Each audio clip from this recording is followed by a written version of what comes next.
Hey there, little Billy. Why the long face? Well, Pa, I got my report back on nuclear fission from Miss Blackstone. Oh yeah? Well, how did you do? Not good. She didn't mark anything on my paper, but I have a hunch that I lack some elements of effective writing.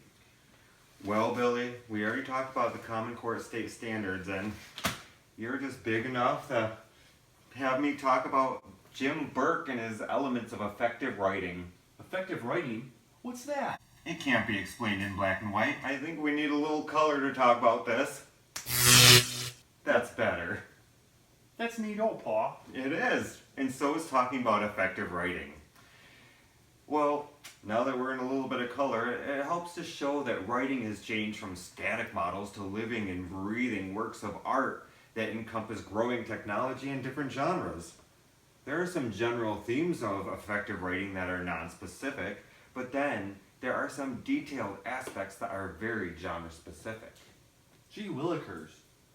That's crazy. What is that, Pa? Well, Burke talks about the 7 C's. Clear, concise, correct, consistent, cohesive, compelling, and concrete. You know, Burke actually uses an FODP in his class. FODP? That sounds intriguing. What is it? Well, it stands for Focus, Organization, Development, and Purpose. He outlines details in each category, but all of these elements we have talked about are just ways to communicate and talk about writing. That sounds swell, because I guess you would need some guidelines and stuff to be able to communicate and learn elements that go along with writing. Oh, that's exactly right, little Billy.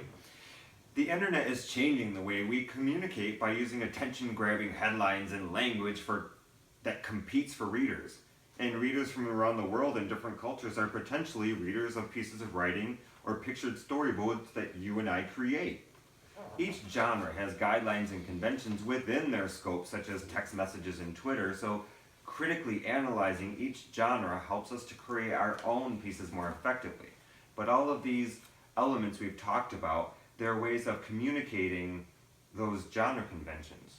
Does that make sense, little Billy? It sure does, Pa. When I finish my news here, we'll take a look at that book report of yours and see if we can communicate through Burke's effective writing. Sounds good. Dad? Yes, little Billy. We're in color now. This is probably a little bit more current. Oh, you got me there, Billy.